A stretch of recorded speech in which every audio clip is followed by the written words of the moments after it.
All right, so the news says Ohanaeze seek apology of 10 trillion naira compensation from Tinubu.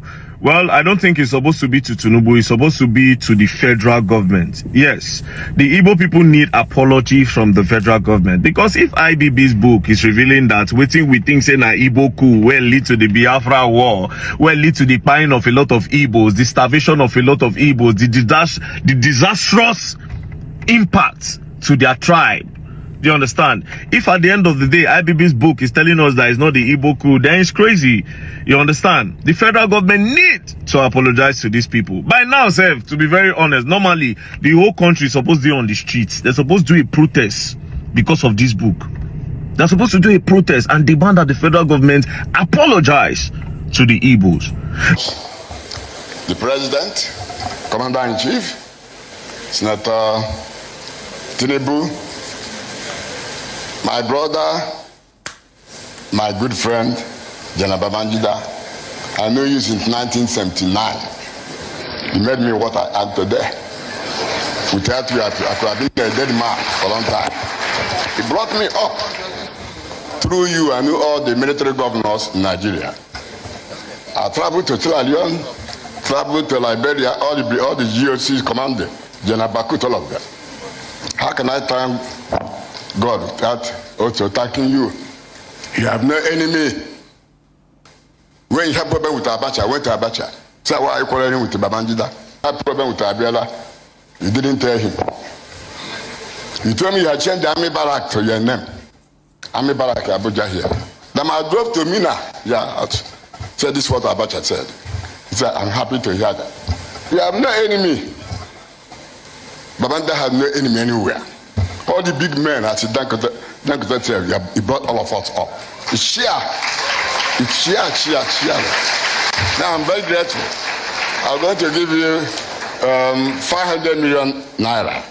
Oh, what you are giving us, it's the first time we are doing something for you. May God bless you. Bless you. Tinubu also. Keep this one. A man of his word, the check is with me. I promise I'll hand it over. Mr. President. Now, this generational beef don't happen since that coup. There's a generational beef where don't happen since the coup and since Biafra. Some tribes now, they fear. A lot of tribes, they fear because they don't say, okay, yes, they fear, say, if Igbo man turn president for this country, that's where Ojukwu be won't do. Now the Igbo man go won't do. The Igbo man self go one scatter Nigeria. Do you understand? The Yorubas, from which side they say, because the Yorubas and the Igbo, they always attack themselves for Twitter. The Yorubas go attack Igbos. They go call the Igbos go attack Yorubas, say they be betrayer, and then betray this thing where make Ojukwu no get Biafra. The Yorubas go talk their own. Do you understand? But again, that thing, that coup, has dented the names of the Igbos where make some tribes does not want an Igbo man to get power. Usually it's supposed to be outside Igbo Yoruba will go enter power. You understand? They're supposed to share them. You get, but for some reason it didn't happen. So I'm also of the opinion that they deserve an apology and they deserve compensation. Not just that, there's supposed to be a march across the whole Nigeria for this revelation. And that IPP book self, they're not even supposed, that book not even supposed to be where people they go by, they read. Although it's good to get the knowledge, but I'm not sure say IPP is supposed to make money from that book. And like I said in my previous post, bro, if the advanced country, that man is supposed to pay for whatever thing he did and all in that June 12th election. And they see for Twitter now, they say, he create a lot of states. He can do that. Do you understand? But,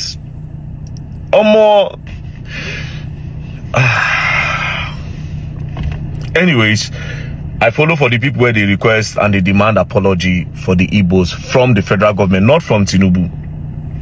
You understand? Because Tinubu no follow for the military regime then. Yes, he didn't no follow. So it's from the federal government. Because after Tinubu, the government still there. So it's from the federal government. It's not Tinubu's government, the federal government, the whole structure of the government. The federal government should apologize to the Igbo. And that 10 trillion, yes, no na carry federal government go court. Your generation suffered because of that coup. Not just your generation, because at the end of the day, not only the Igbos they buy during this thing. My own generation too suffer. The Hausa suffer, the Yoruba suffer because of a lie. A lot of tribes suffered because of that lie. Because of the manipulation, a lot of tribes suffered. No, let me not limit it to the Igbos now. Because of a single lie and a single narrative that was an Igbo coup. So yes, they deserve an apology. And yes, all in the favor of a good protest, peaceful protest. So me, if you notice the way I talk since I try coin my word where before they come say a very dark man is the one that ignited the fire, or is the one that what be that their English where they use instigated people to go and protest and scatter life and property. I beg, peaceful, peace and love, don't play. Alright, so following some revelations from the recently launched IBB's book, Nigerians are actually supposed to be calling for the arrest of IBB, following the evil and the demonic things he did during the time that he was in power. I swear, that man's supposed to spend the rest of his life in prison. He's supposed to get severe consequences for those evil things he did. So you're coming out now, after how many years, to come tell Nigeria and say you annulled the June 12th election, where our fathers and our mothers stand for inside queue, then vote for the leader where they select, where they believe, say, this man supposed to make Nigeria better. But because of your own selfish interest, and because you had more power then, you manipulated the law, you manipulated the people, you used power and influence to scatter everything to your own advantage. Where we say the guy, they even call lock him for prison, which frustrated and even led to the buying of the man self. So after how many years now you they can't tell us? And some people were busy clapping in the room. By now they don't suppose arrest you, may spend the rest of your old life for prison. But yeah, this is Nigeria, anything goes. This is Nigeria. Because if not like place like America now, you talk this to me, okay, they go jail you. They go jail you, spend the rest of your life in prison. Yes. Yes. You be evil person. That number two self, I even look all the people they did inside the room self. I just they wish. Immediately I see that video, the trend says, I just they wish. I say, wait, God, why? God, why? How? I just they wish that thing where Samson do for Bible. If it just happen, may one person just do like this by mistake, may all the building just fall. Because 80% of the problem of Nigeria is at that room that day. And guess what? This nonsense book, how much they generate for the book launch? Over 10 billion. And they generate for that book launch.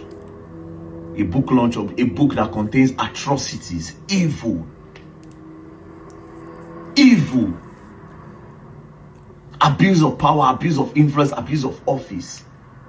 That's what that book contains. That book should not be celebrated by anybody. They're supposed to burn that book, said. They're supposed to even burn them. Because what is the consequence for that nonsense he did? Against our people, against our development. Because yes, that thing took us back.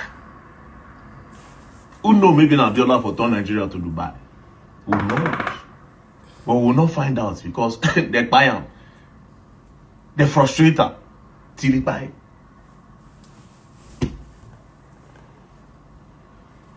Now talking about the Igbos, I wasn't surprised. Why? Because I've seen videos already before. I've sat down before. I've watched the whole court section with the guys, the Igbo men that was interrogated then, the ones that were in the army. So I watched everything. So I was not surprised about that. You understand? And of course, if you are a smart person, you know that the gatekeepers of Nigerians, they don't want an Igbo man to rule. You know, I mean, they have their own reason, and me, I know they like put mouth for that type. When it concerns tribe for politics, I know they won't put my mouth or inside where we're like that. You understand? So I'm not gonna go about the Igbo and the Igbo thing, the outside view. But this part where IBB review for a book, that man supposed to spend eternity for prison. That's it.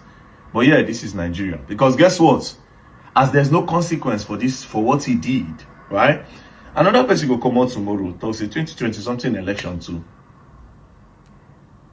Maybe na INEC could come out. Who knows? Who knows? But we are supposed to be calling for the arrest of IBB. We're supposed to be calling for the arrest. But it is what it is, Sha. Now Nigeria we did.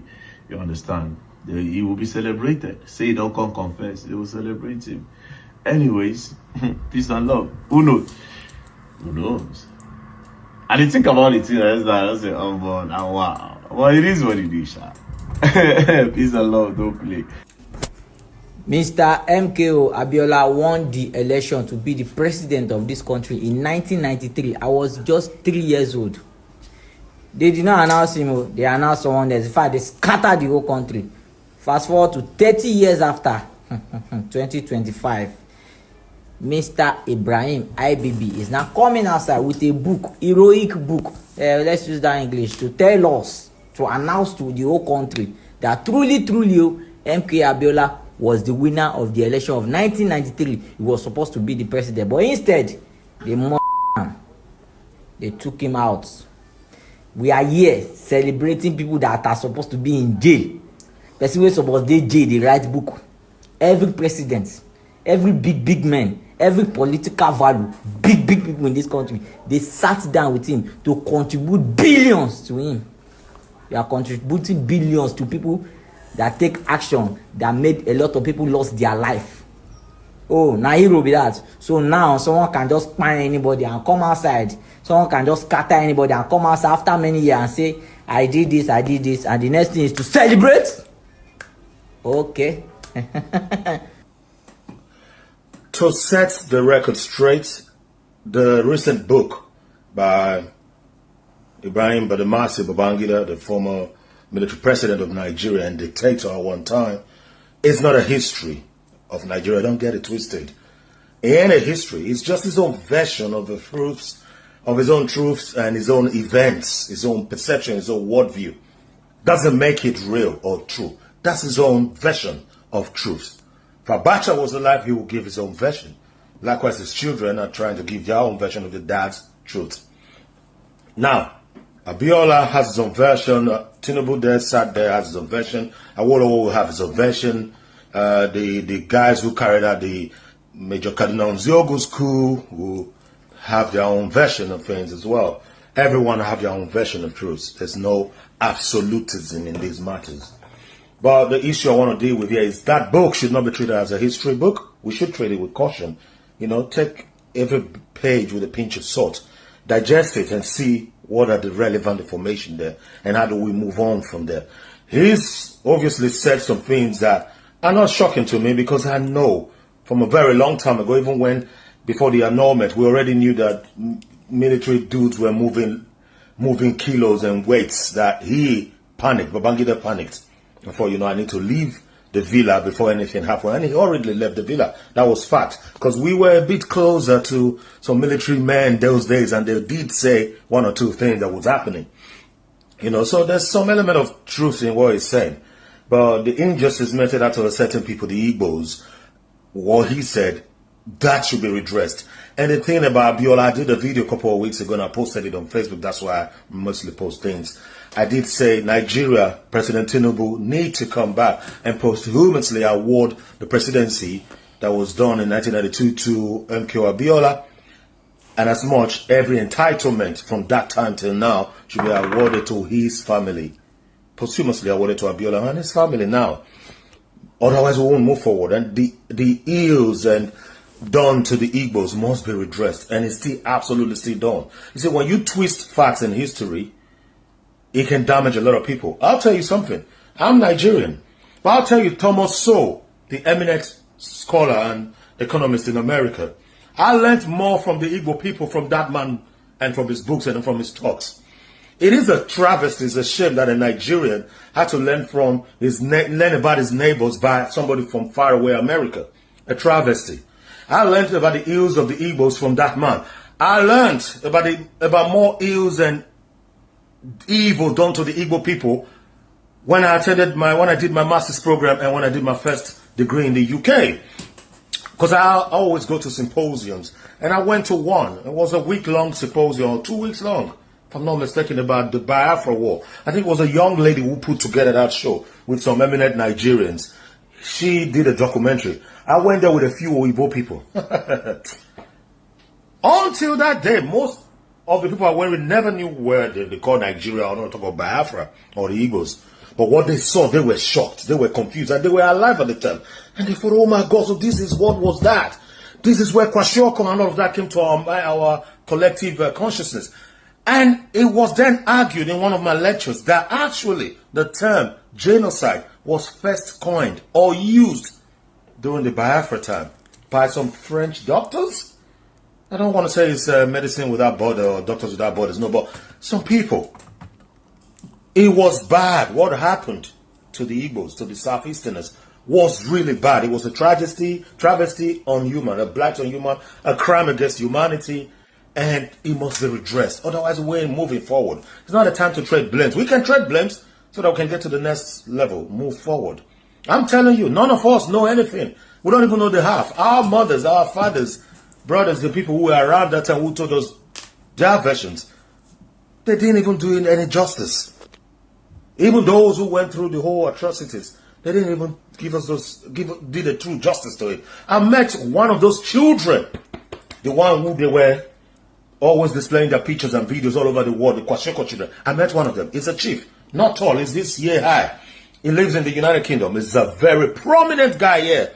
I met him virtue of, he came to train us on how to assess funds. Because I'm a chairman of one of the charities here. We do things in 5 African countries. And he came to talk to us corporately how to assess funds in the UK. And that's when I found out that he was a big boy in this country, respected in the United Kingdom and the whole of Europe. UN know him. And then he told us that those Kwashiorkor children, one of them was me. He still had the picture. I was shocked. So this is somebody who was a Biafran kid, war child and all, and turned his life around. But we don't know him. We don't know his voice. We don't hear his voice. You know, we don't hear his voice at all. We don't pray for another Biafra to happen. If you even have seen an inch of what happened, you will not pray for it to happen again. But going forward as a nation, it is imperative that we redress these issues. We need to redress the issues of Biafra. They weren't giving money. Most of them lost their homes, positions. Still, I rise. That Maya Angelou's poem referred to the Igbos. Still I rise. Against all odds, their backs against the wall. Still they rose. With even 20 pounds they gave them. Still they rose to build by themselves. That is something the whole nation needs to celebrate. That industriousness about them. That's what they need to celebrate, not castigate them. Still they rose. That poem is befitting to the Igbos. We need to redress the ills done to them. And secondly, the ills done to the MKO Abiola family, we need to redress that. The version of truth that IBB put out there has put a nail to that coffin. And it is imperative that the Nigerian state redress these issues. And so many. The deaths of Bola Ige, Harry Masha, Dekibo, Dikbo Dina, Daramola, the deaths of so many people, Delegiwa. I know he didn't touch much on it because Delegiwa's family is still around, Billy is still around. So he ain't going to talk nonsense because they will rebuke him. Or they'll come out and say they'll rebuke him anyway. So he ain't going to say that much. It's his version of truth. We must treat it with caution. But Nigerians, especially the Igbos, need to go dig their own history. You need to educate yourself because that's the first step towards knowing who you are. But I said, be proud. Be proud of who you are. I got to know more of the Igbos through Thomas Sowell and attending symposiums in the UK and attending my courses in the UK. A lot was open to my eyes. I was like, yeah. It took me to be doing a master's in international security and global governance to know some of the atrocities committed during Biafra. Those who took sides, whether the Nigerian state or the Biafran state, those who risked their lives to help people out of the East, how the Easterners were starved. Well, like I said, this is my own version of truth. So don't take it. Take it with a pinch of salt as well. But you must take it and then run with it. We must redress the ills meted upon the people of the Southeast region and the ills meted to individuals and their families in the course of the struggle to move Nigeria forward. This is my own piece. Jude speaks the God. Out. Turned it from treatable felony now to terrorism. Stop talking when I'm talking. Sorry, sir. Because these people, they are fools. They think they can mess around with people. who are not educated. I am an educated man. I can't show them the petition for the simple reason that if you show it, what the judge said was that the case file was. I don't recognize anything big I have to say today for the simple reason that she has no jurisdiction to try me. None whatsoever. I came out of courtesy and respect. She stands recused from my case and cannot try my case. There are things that are happening in this country that a lot of you do not know. It is my duty to make that very, very clear to all of you today. Because the lies are too much. The lies are too much. I sent a petition to NJC. I don't want to talk about it. Justice Binta Nyaku is using her position for personal gain. For personal gain. Her son and her husband are facing corruption charges. And they told them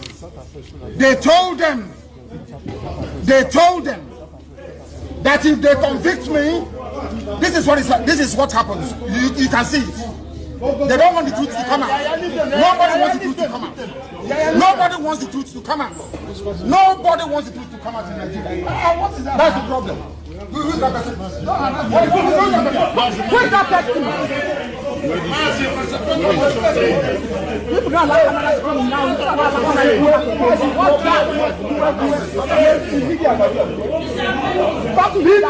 Husband and son are facing corruption charges. They sent her to my case so they can release or smoothen the pathway for the husband and the son. Who have the lights? They are facing. It doesn't matter if they off it. In a court setting, that's what happens. They are very, very corrupt. There is a breach of judicial oath. They have violated the judicial oath. They have shown bias according to Supreme Court. They are biased against me. Supreme Court said so. And that is why what is happening in the judgments and rulings concerning me has been happening. So, disobedience to superior court orders. Supreme Court said you are biased. You are against this man. You should not have revoked his bail. Nigeria went to Kenya and kidnapped him. These things are in the public domain. Why therefore are they insisting on trying me? A court order was entered. In that very court order, it was said very clearly and succinctly. He did something in my case. I accused him. He was office official. I asked him to recuse himself. Why did the chief judge insist I was right? He left my case. Okay, listen. If anybody is not happy with this, then you need to go and No, I cannot. Because I have a court order. I have a court order. You have recused yourself. I have a court order. Anybody who disagrees with this order of court, go to appeal court. That's what you tell me all the time. You are office official. You cannot preside over this case number again. Not in this life. You cannot. Not now, not tomorrow, not ever. A woman here cannot force this court to preside on my case. You cannot. Not today, not till forever. You are recused and you stand recused. Tell the chief judge, Nnamdi Kanu said, go on appeal. I recused him from my case. The state recused Justice Adema from my case. I did not insist Adema must hear my case. I never insisted. So why must you insist to hear my case? I don't want you in my case. I don't need you in my case. You are biased. You are biased. You cannot be in my case. A woman should do the right thing. A chairman of the board of directors constitution is impropriety. Nowhere in the world is such nonsense done. You cannot be hobnobbing with lawyers, hobnobbing with justices, and you're proceeding a case. It's shameful. Absolutely shameful. Shameful. This is a record of law. This is a shrine to injustice. And I will not subject myself to it. You stand recused and you must leave my case. You cannot buy me.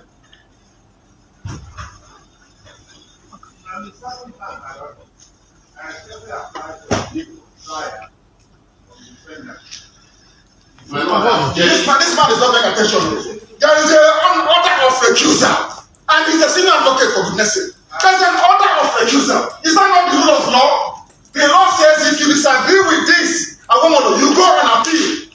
You are a grown-up man. Because of 300 million, you're behaving like a child. Go and appeal. Because of money. Because of money they're paying you from ABF surface, you are here standing and smoking evil.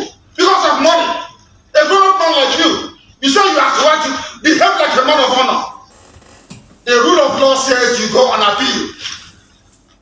His Lordship Peter, you will not try my case. Not on this planet Earth, I'm telling you that now. So stop wasting your time. So that, I said, the view of the past that the defendant has indicated that he will not make a formal application and apply that the Lordship was extremely good for hearing. You are not well. You are not well. I'm telling you, this is God Almighty not well. This is an order of court. An order of court says Justice Beta Nyako is recused. An order of court. Order she made as an order. The same Chief Justice writing the stupid memo he's writing. I recused him. He was functus official. He sat on appeal. I took him to NJC. I recused him. Why did you not say I must sit on your case? Why in the case of his lordship is he insisting? He wants to embarrass her. He wants to embarrass your lordship by asking her to come and sit on this case. Is that what you're saying? There's an order. Give it to him. He doesn't have it. Give him an order of court. It's an order of court. Give it to him. He doesn't have it. An order. Give it. He doesn't have it. It's an order of court. I take your permission. It's an order of court. I take your permission to address you. But let me tell the defendants that in everything now, there's need for wisdom. And wisdom is very important in this matter. And tell him lies. It is not right for you to be insulting the teacher. If you insult yourself, I will insult you. If you have no respect for yourself, I will insult you. Because you people are telling the law, when it comes to Nnamdi Kanu, you turn the law upside down. The law says one thing. If the law says this paper is white, when I go to court, they say it's black. When I say it's black, they say it's white. Is that law? I'm asking you, a senior advocate of Nigeria, is that law? Is the memo from Chief Judge, is memo from Chief Judge sufficient to set aside a court order? The answer is no. Why do you want to change the law in my own case? His Lordship, Justice Netanyahu, stand recused in my case. Cannot try me. Why don't you get it?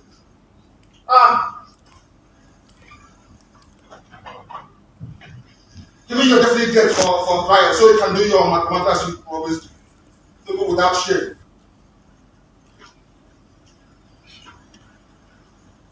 I have here before me for the benefit of Chief Awomolo because it seems he doesn't know the law. So I will tell him, this is national judicial policy of this country. Please give them a copy each. National judicial policy of Nigeria. National judicial policy. I will tell you what it says. Because you don't know, I will tell you. Talking about memo from the Chief Judge of the High Court. Judicial policy of Nigeria. 1C. I'm reading. Verbatim. In the performance of judicial functions, the judge is subject only to the law and must only consider the law. The rule of law in every common law jurisdiction in the world is that once an order of court is entered, the only way to set aside it is by going on appeal. That's the rule of law. But it's not advocate, you don't know. I will go to see. A judge must not take or attempt to take orders or instructions of any kind from anyone, even the chief judge, from anybody that may influence his decisions in the performance of judicial function. It means that his lordship, having entered an order of court, a decision between myself and her. What happened there this morning is uncalled for. Go ahead. Actually, what happened this morning is actually uncalled for. You can see how the defendant, Nnamdi Kanu, decided to represent himself. He asked the lawyers with the legal team that we should stop, that he wants to speak. Because Nnamdi Kanu is feeling that Nigeria is not fair to him. He's just a human rights activist agitating for self-determination with reasons. And one expected the federal government to address all those reasons that gave rise to this agitation. Of course, you also discover that some other persons that are having this similar issue within Nnamdi Kanu. I'm talking about the offense of terrorism, Showore from the west, the president of Mieti Allah Kato from the north, son Igbo, their own has been settled. Why is Nnamdi Kanu still in the detention? And the people are saying that it's because he's an Igbo. Buhari did it because he's the president. Now Tinubu has come from the West. And this is not good for this country in any way. So we feel that there is still a room for them to withdraw these charges and so that we have peace. Of course, you now discover that the Court of Appeal, non-Court of Appeal is sitting in the whole of Southeast. The judges, the federal judges in the Southeast, judges of National Industrial Court, Federal High Court, Court of Appeal, they are not sitting because of the threats given by some persons saying that there is no justice in this country. So you can see how what Nnamdi Kanu is saying. I tried, though as a lawyer, is uncalled for, but I try to see his feelings. Now, we saw your client use so many unprintable names. Yes, of course, which I did not consent to. Of course, because what we are, as a lawyer, we have our rules of ethics. And you discover that when we are trying to calm him down, he said that we should sit down and walk away, that we should not represent him again. So he decided, so he's not a lawyer. So, and I think the judge and the federal government understand, because many people have applied to the federal government, the Ohanaeze Ndi Igbo, the Afenifere. Many other persons have applied, has begged the federal government, please use political means to resolve this particular matter, releasing Nnamdi Kanu so that we have a peace. So, and now the judge, on the issue of the judge recusing herself, there is a subsisting court order. That's what Nnamdi Kanu said. One expected the judge to first of all set aside that order. I don't say you give the order, you have the right to set aside the order. And even that to set aside the order, you to have now give way for you to have jurisdiction into the matter. Thank you and God bless you. So does it mean now you no longer represent him? Except he called us and asked us to continue. From what is in the court now, he has, maybe because of today's proceedings, are you going to say, because I have a letter he gave me, and that letter has not been withdrawn. So if he wrote to me and asked me, I will withdraw. It's my pleasure.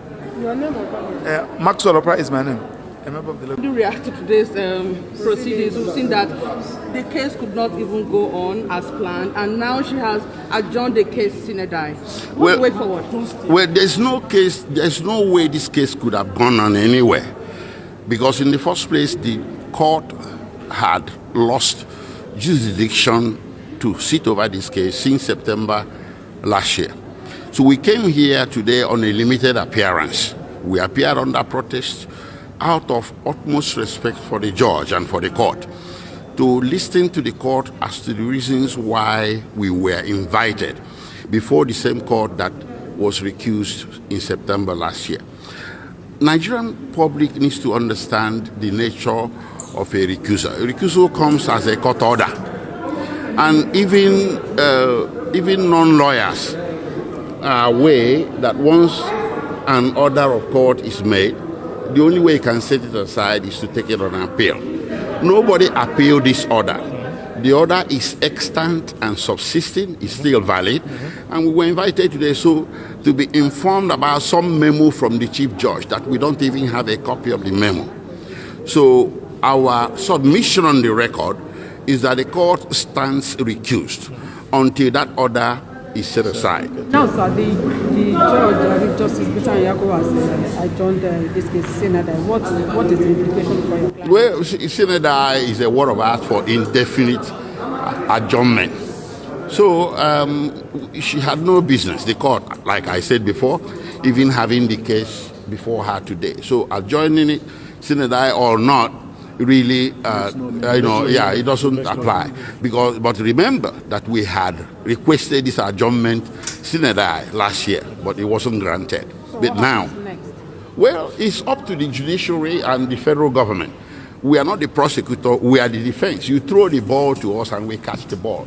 We cannot reinstitute the case. Let them do the right thing.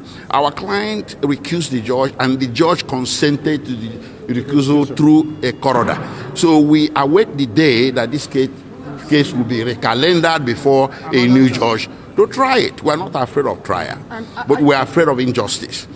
And aren't you scared that it might come back to her again? What if it's brought back to her court? Well, under the Constitution, it shall be resisted.